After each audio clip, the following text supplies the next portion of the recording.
Welcome viewers. Today we will discuss Samkhya theory of evolution, which is a part of Samkhya metaphysics. Samkhya philosophy as a system discovered that Sādkaryavada is a theory or a doctrine responsible for the creation of the whole products. They said that Sādkaryavada means theory of causation. Everything that we see, everything that we feel in this earth, it's a product of Prakriti, and the doctrine behind that is known as Sādkaryavada. When they said Sādkaryavada, they mean that every fact exists in its material cause prior to its production. They say that if you see that there is a pot, that means the material cause will be mud. If you see that there is a table made of wood, then the material cause of that table will be wood. In the same way, they said that if there is an effect, it exists in its material cause prior to its production. Further, they said that there are many objects exist in this earth, both being as well as non-being. Who will be responsible for creating the whole being and non-being in this earth? In that case, Samkhya theory argued that it is Prakriti, which is eternal, inactive or jada, is responsible for creating the whole objects in this earth in a multiple manner. Further, they said, being Prakriti is an inactive, being Prakriti is unconscious, how can Prakriti being the responsible or the cause for each and every product in this earth? In this earth that we find both human beings, non-human beings, animals, reptiles and also inanimate products.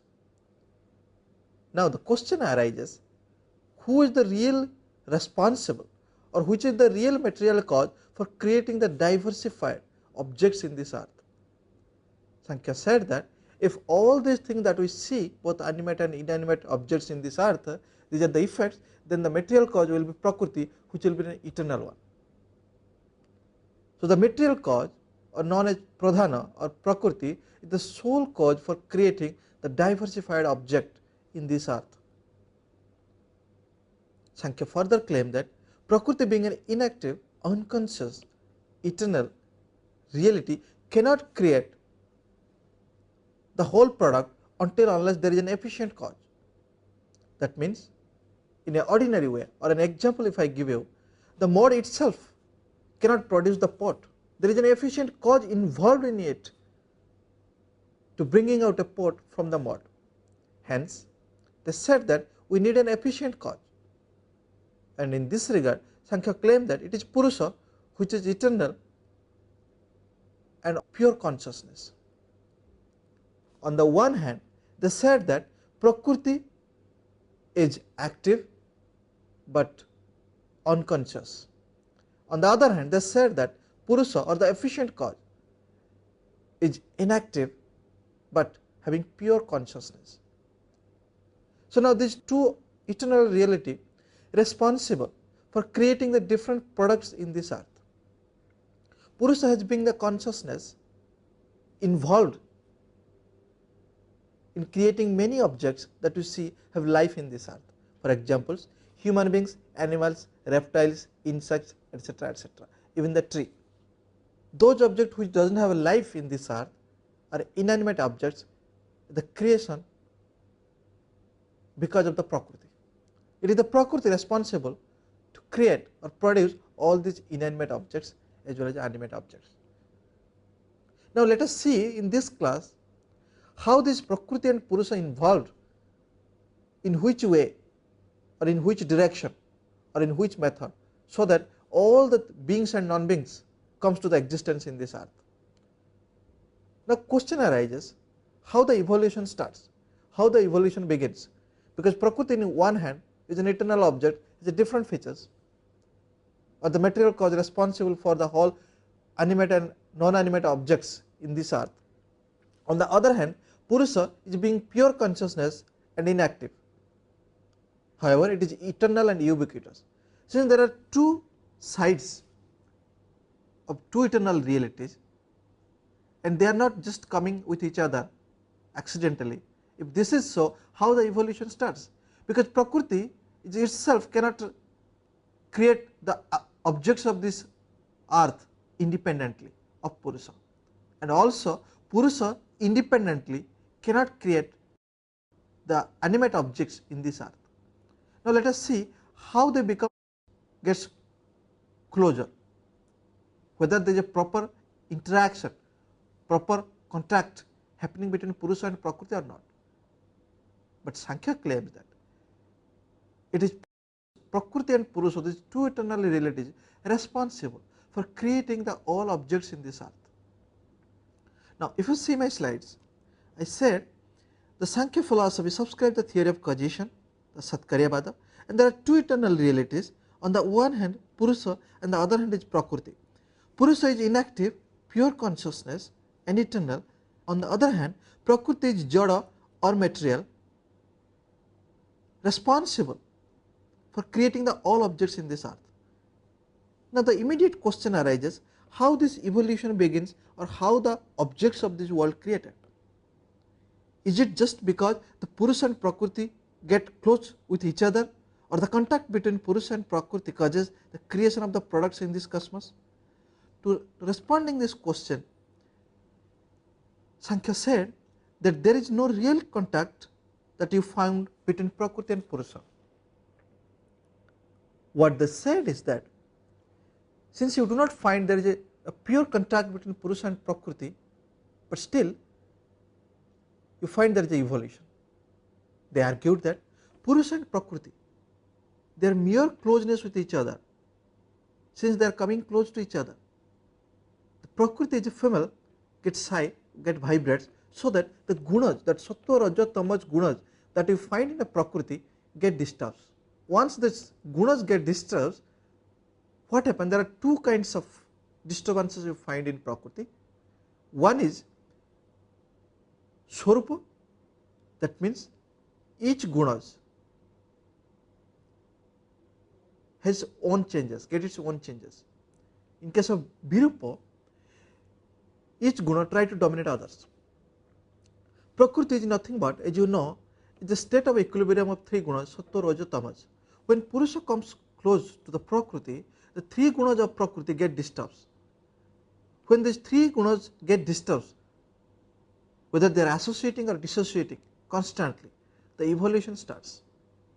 Because of three gunas are mixed up in a different proportionate way, we find different objects in this earth. Therefore, they say that it is not the real contact happening between Purusha and Prakriti for creating all products in this earth. However, their mere closeness with each other is really responsible for creating both animate and inanimate objects in this earth. Since the Prakriti having three gunas and three gunas getting disturbed when Purusha comes closer to the Prakriti, we find the evolution starts or the evolution begins. So, this is the root cause that the evolution starts. Samkhya also said that the two types of transformation occur in gunas. One is Swarupa, that is the gunas are changing within themselves without disturbing others. In that case, they said that sattva changes within sattva, rajas changes within rajas, tamas changes within tamas. This transformation of the gunas is called Swarupa Parinama, or the changes into homogeneous. In this stage, the gunas neither create nor destroy nor produce in these objects. However, it energizes the gunas to remain active. It accumulates some force, atoms or energy in case of Swarupa. But in case of another change you find when the gunas of the Prakriti get mixing up with each other, that is known as Virupa. In Virupa you find each guna try to dominate others. Since each guna tries to dominate others, you find that there are many objects have a sattva guna, there are many objects has a rajas guna, there are many objects has a tamas guna. As you know that Tamas is a kind of laziness, Rajas is an active, and Sattva is a shining one. So you find different object has a different guna. For example, in a mirror, if you can see your image, that is a Sattva guna. If you think that something is moving, it is a Rajas guna. In that case, in that object, Rajas is dominating Sattva as well as Tamas.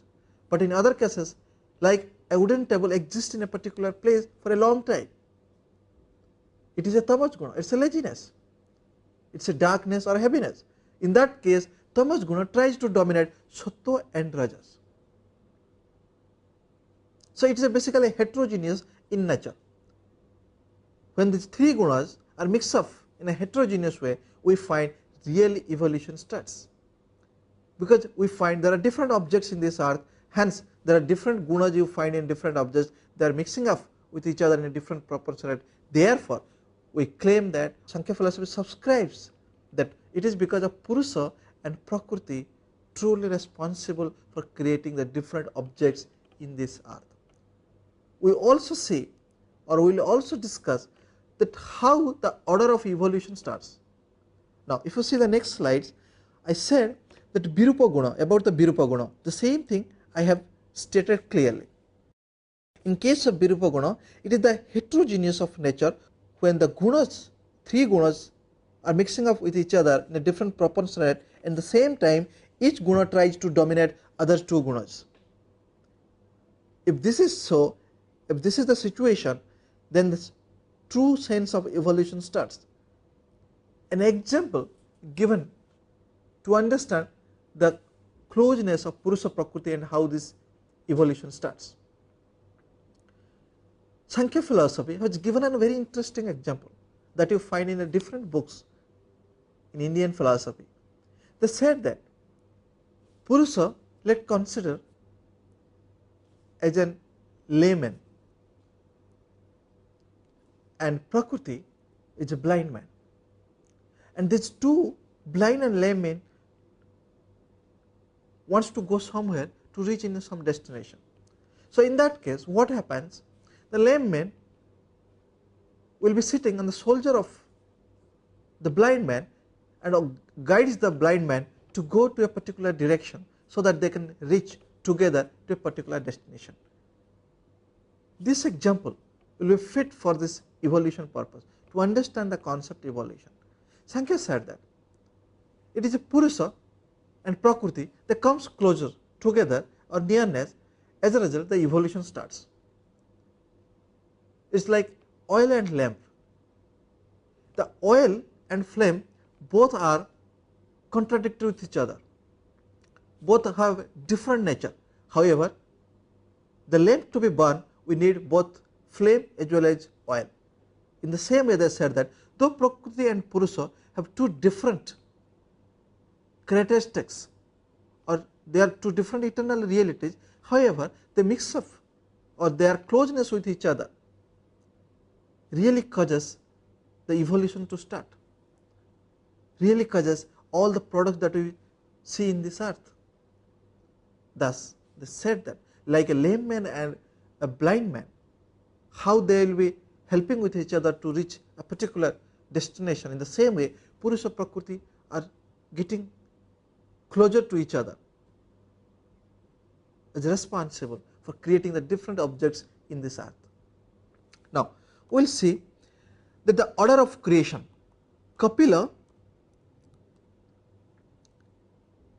as a sage, as a founder of the Samkhya philosophy, has believed, has described the order of creation. Samkhya philosophy never said that everything appear in this earth accidentally. There is an order of creation. Since Prakriti and Purusa involve in the product of different objects in this earth, therefore there is a creation, there is a proper order you find. And now we will be discussing what are the really order that we find. As a result, we find different objects in this earth. The first product of the evolution will be Mahat. They say that Mahat is the first product of the evolution. What is Mahat? Mahat is a cosmic entity. It is a psychological attributes known as buddhi or intellect. What it means? Buddhi or intellect cannot be understood same as consciousness, because consciousness is an eternal, whereas buddhi is not eternal. It is the intellect which helps us to take a decision on a particular issue. It is basically a mental exercise. So therefore, buddhi is not an eternal entity. So buddhi cannot be understood as consciousness. Buddhi really helps to take a decision, to identify an object, to cognize an object with its own nature. If we identify an object called table as a table, then it is because of our buddhi. And if we can make a discriminate between table and chair, we say that a table is not a chair, also it is because of the buddhi.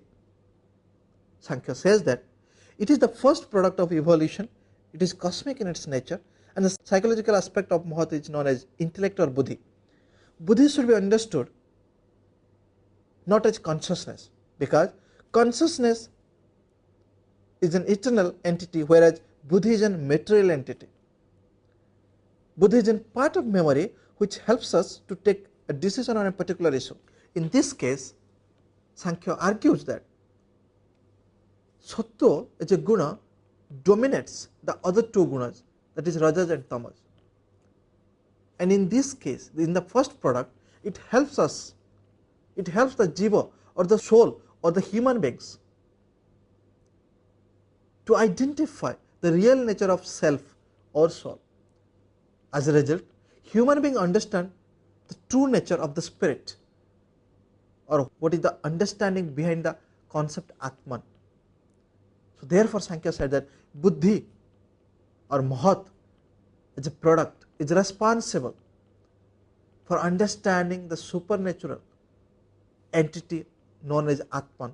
It also helps us to take a particular decision on a particular object or an issue. It also helps us to identify an object with its own nature. Now move to the second product of evolution, is known as Ahankara. What is Ahankara? Ahankara is a Sanskrit word. It is understood in English as a ego. Every individual has an ego. If we say this is mine, this is my pen, this is my children, they are my parents, this is my table, these are my books. Here the mind, I-ness is the ego. Since every individual has a buddhi and this ego is a practical aspect of buddhi, therefore all human beings possesses ego. It is because of ego we are in the ignorance. We discriminate us from others. As a result, we suffer in this earth. It is because of ego we identify an object with its particular nature and also claiming that this object is mine. In case of ego, what happens?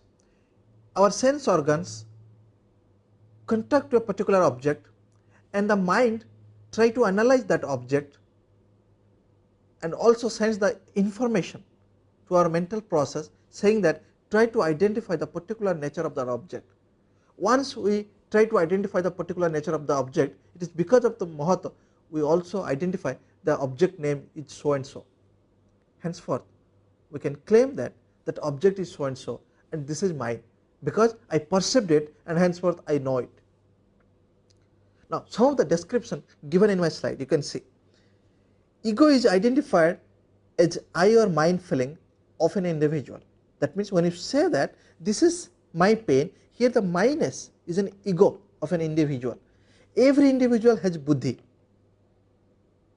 Ahankara is a practical element of buddhi. Ego or this minus is a practical aspect of buddhi. Hence it is found in all creatures in this earth.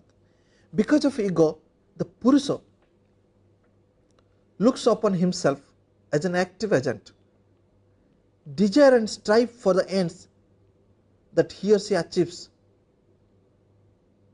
in his or her life and possesses characteristics. An individual perceives object and mind reflects on that object while determining its nature, and finally the attitude of mind is attributed to that object.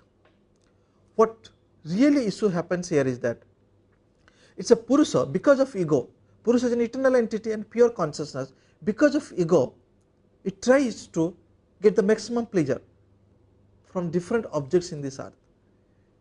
It desires for different objects. It has a different expectations from different worldly objects, and henceforth Purusa thinks that it is everything for him. As a result, the ego attributed to the Purusa. Since Samkhya believes there are not only one Purusa, there are many Purusa or plurality of Purusa, you find different animals which is a Jiva, which is Atman, have an ego. So this is the second product of the evolution. Now we will move to the third product. Before moving to the third product, here we would like to focus a point, that is that in this product Ahankara, that all gunas of Prakriti operate. It is not only one guna, rather different gunas of Prakriti operates. Now the third product is known as Manas or mind. As you know that mind is known as the six sense organs. It is because of the mind we identify a particular object. All sense organs sends information to the mind, and mind helps us to identify a particular object. Mind also helps us to take a decision on a particular issue. Mind operates through buddhi, through intellect. Intellect is a very subtle element, where mind you find is a broader form. It is the intellect which is found from mind. It resides in the mind and helps to take the decision on a particular object. Now, according to Samkhya philosophy, mind is neither eternal nor atomic, because for Samkhya philosophy there are two eternal realities, one is Purusa and Prakriti. Mind is constituted with parts. Thus can come into contact with the different sense organs simultaneously. It helps to analyze and synthesize the sense data into determinate perception. Being an internal sense organ, it is aware of the objects belonging to the past, present and future. The mind not only helps to identify a particular object as it is, but also helps to identify that the human beings, the initial stage, whatever they are identifying, it is not permanent for all the times. There are many cases we find that there is a silver instead of a shell. There are many cases we find there is a snake for a rope, but it is because of the mind later we conclude that this is not really a snake, rather a rope. We should not mistake a rope as a snake, though the rope appears as a snake to us because of the same nature, same attribute. However, mind rectifies it, mind clarifies it that this is not a snake, rather a rope. So it is the product of evolution which helps us to identify the real nature of objects. Mind is neither eternal nor atomic, because it is parts, and also it takes the information from all the sense organs. That we have 5 sense other organs, it takes this information from 5 sense organs and try to analyze, synthesize it, and later conclude it about the particular and the true nature of an object. Now we will move to the next product of that evolution, known as Gyanendriya. Gyanendriya means there are indriyas through which we get knowledge. Gyanendriyas are known as 5 sense organs. These are nose, ears, eyes, skin and tongue. On Samkhya views, sense is an imperceptible energy of force which exists in the perceived organs and apprehends the object. What they mean is that nose is a sense organ, but the sense is the indriyas. They said that sense is an imperceptible energy that you cannot perceive. What you perceive is that nose or ear, but the smell you cannot perceive. It is an imperceptible. The ear is a sense organs that you can perceive it. but the hearing that you cannot perceive. So therefore they said that sense is an imperceptible object, and it is known throughout these 5 sense organs. When it is imperceptible, but it can only be inferred. It is inferred through its products. For example, if you hear a particular sound through your ear, you can identify from which direction the sound is coming. If you can have a good smell, also you can identify that whether the smell is coming from a kitchen or some other places. So therefore, the sense has an imperceptible energy which is found in case of sense organs. However, the sense often sense organs can be inferred. Here if you can see that the sense is not the ears but also the power of hearing. The sense are not perceptible, however they can be inferred. They are inferred from the functions that they perform. The 5 sense organs produce knowledge of touch, color, smell, heard and taste. All these exist because of the Purusha, and they are the result of Ahankara of Purusha. See, there are 5 Gyanendriya through which we accumulate knowledge, through which we identify object as it is. It is the 5 sense organs known as Gyanendriya, and also the 6th sense organs mind responsible for identifying an object as it is. If this is so, Samkhya said that all these things is because of Purusha. Purusha has a ego or Ahankara and try to enjoy the maximum in this earthly life from the different products of this earth.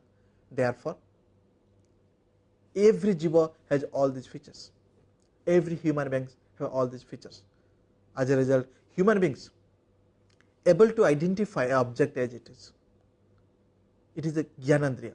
It is the product of evolution. Now moving to the next product known as Karmendriya. Karmendriya is understood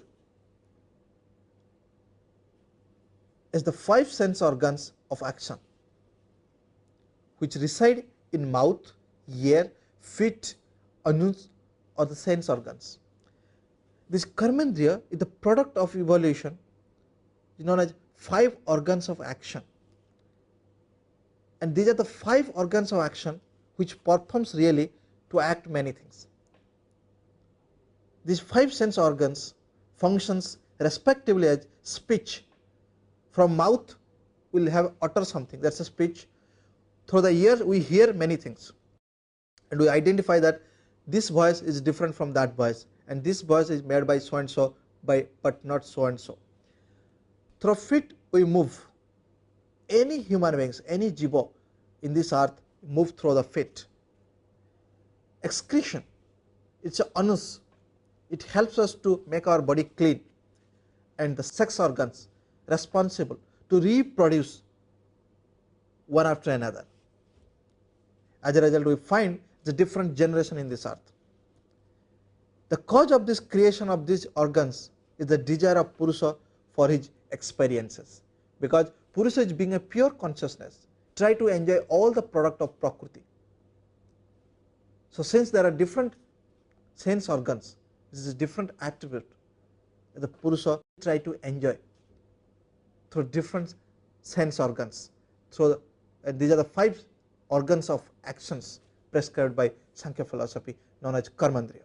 Now move to the next product, it is known as Tanmantras. What is Tanmantras? There are 5 Tanmantras, as you know. This is Shabda, means sound, Sparsha means touch, Rupa means a form. Every object has a form, it is known as Rupa. You touch an object and you feel whether it is a hard or soft. There is a rasa or taste. Every object has its own taste, flavor. A curry, if you eat it, you find a different flavor. If a mango you eat it, it is a different flavor, because it is a product of Prakriti. And also gandha or smell, you find a different smell of a different product. And these are the tanmatras that you find, and tanmatras are the production from the evolution, are the product of the evolution. All these are very subtle elements like sparsha, touch. You cannot see, only infer. The taste, you cannot identify this taste or that taste, as an object. You can identify an object like a chair and table, but you cannot identify a curry so and so taste, like a satisfaction. You cannot identify it. However, you can know it or you can infer it. So these are the subtle elements that you find, which is known as 5 tanmatras. This is subscribed by Samkhya philosophy. All these are the subtle elements because they are the elements of the objects. Hence, they cannot be perceived but only inferred. Samkhya school expressed that these 5 elements, earth, water, air, fire, there are 5 Mahabhutas, and these 5 Mahabhutas have their origin in the 5 tanmatras. Samkhya truly believes that earth, water, air, fire, ether or Akas, these are the 5 Mahabhutas really the product or have their origin in the 5 tanmatras known as Shabda, Sparsha, Rupa, Rasa and Gandha, or in English it is sound, touch, form, taste and smell. Now Mahabhuta, as I said that there are 5 kinds of Mahabhuta known as air, fire, Akasa, water, Prithvi. See, when I say air, it is known as Vayu, fire it is known as Agni, Akasa is known as ether, water is known as Jala, Prithvi is known as earth. So these are the 5 Mahabhutas have their own origin in these 5 tanmatras.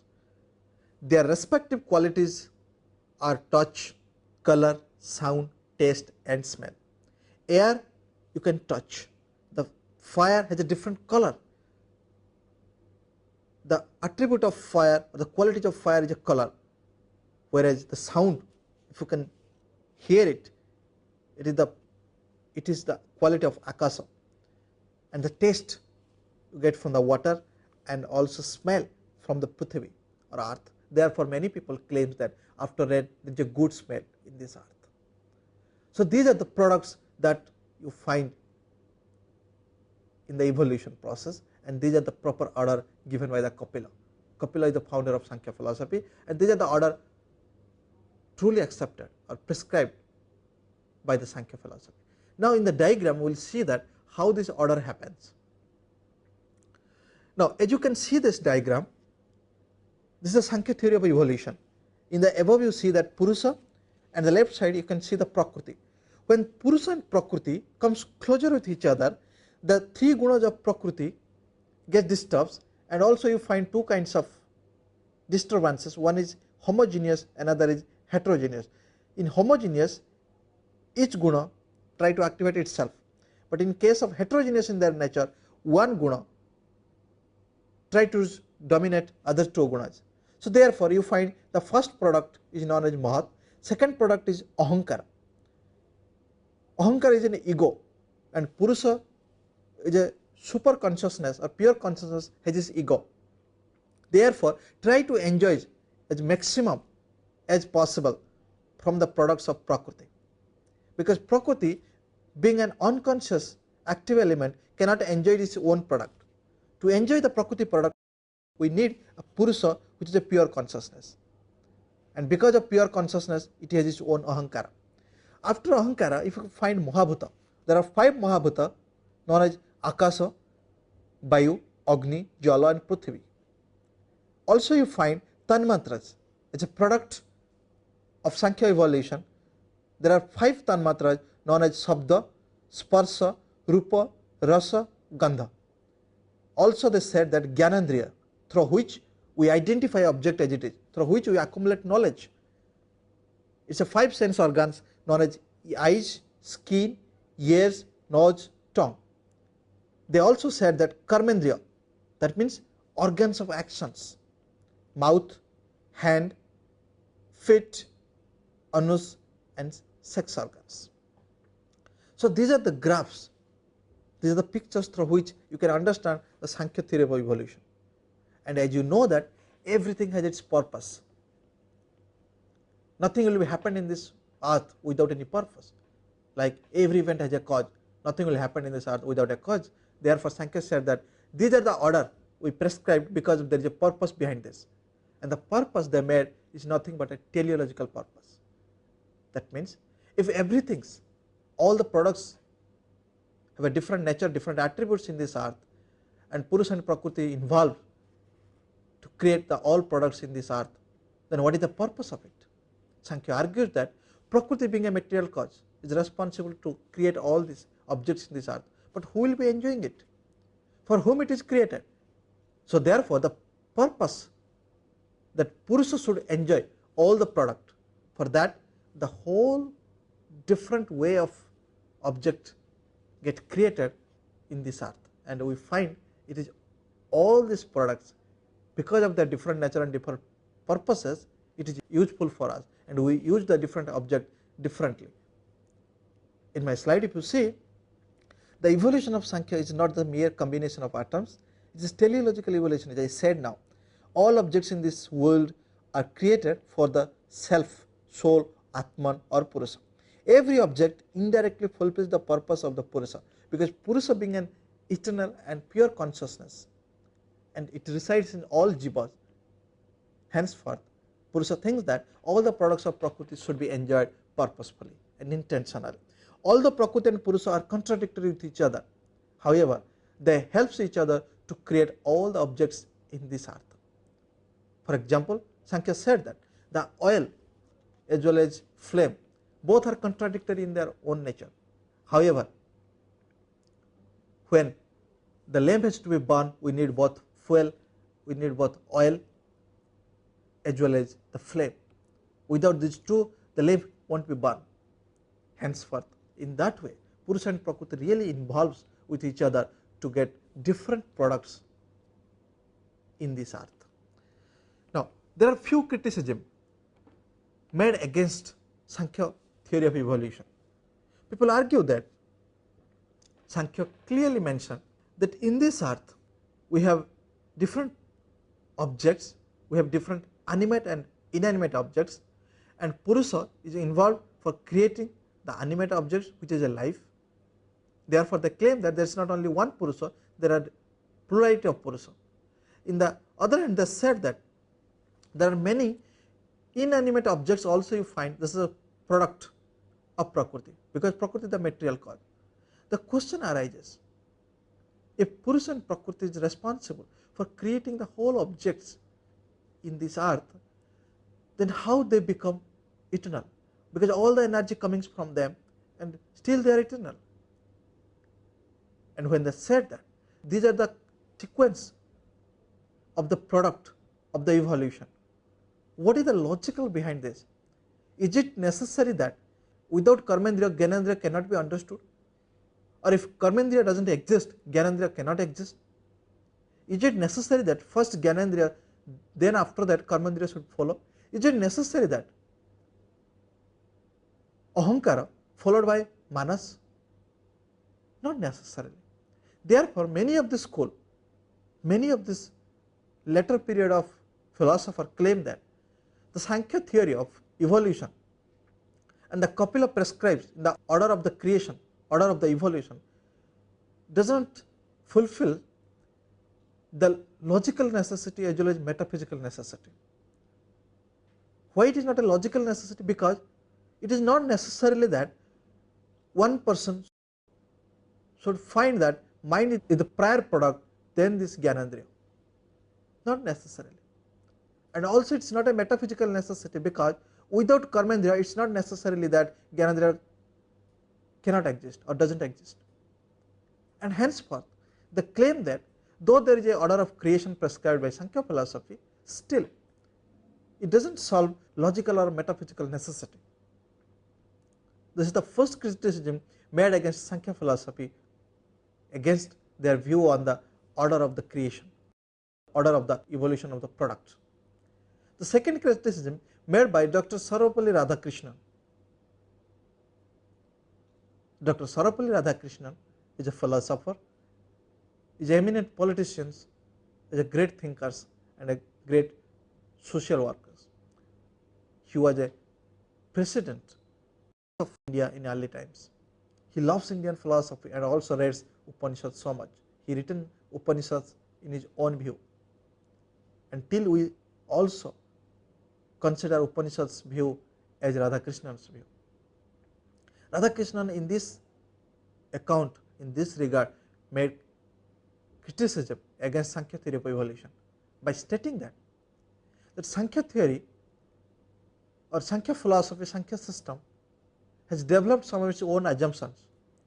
However, these assumptions are borrowed from these Upanishads, and they try to mix up with each other by claiming that these assumptions are their own, but which is not the case. This is the first criticism made by Sarvepalli Radhakrishnan. The second criticism, according to him, Samkhya tries to mix up the metaphysical facts as well as the psychological facts. As a result, reached in a stage which is very ambiguous in its nature. Radhakrishnan claimed that Samkhya system, instead of elaborating things to further, they should not make it in a proper order. Once they make it order, it does not solve neither any logical necessity nor any metaphysical necessity. Rather, what he claimed is that Samkhya philosophy has mixed up its spiritual or intellectual metaphysics with psychological facts. As a result, it violates the logical necessity of that order.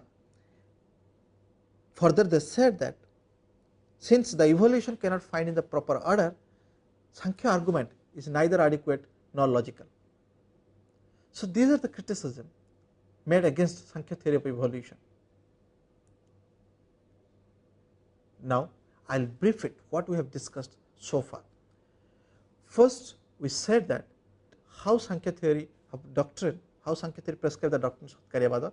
We also said that how Prakriti is the material cause responsible for creating the objects in this earth, and also we said that Prakriti independently cannot create the objects in this earth. It takes the help from Purusha, because there are many subtle elements. Prakriti is not responsible to create all these objects in this earth. For example, mind, intellect, etc., etc., because they are very subtle elements. And also you find there are life in this earth, different objects as a life, different creatures as a life. So therefore, we need Purusha as a pure consciousness responsible for creating the different earthly lives. And the later we conclude that Purusha and Prakriti does not have a real contact, rather their mere closeness to each other makes the gunas of Prakriti vibrates and evolution starts. And we said that Kapila is believed to be founder of Samkhya philosophy, has given a particular order of a different creation, different products in this earth, starting with Mahat, then Ahankara, then mind, etc., etc. Then the last will be Mahabhuta. After that, we said that for stating all this particular order of product in this evolution, there is a purpose, and the purpose Samkhya meant is the teleological purpose, that Purusha should enjoy each and every products of this Prakriti.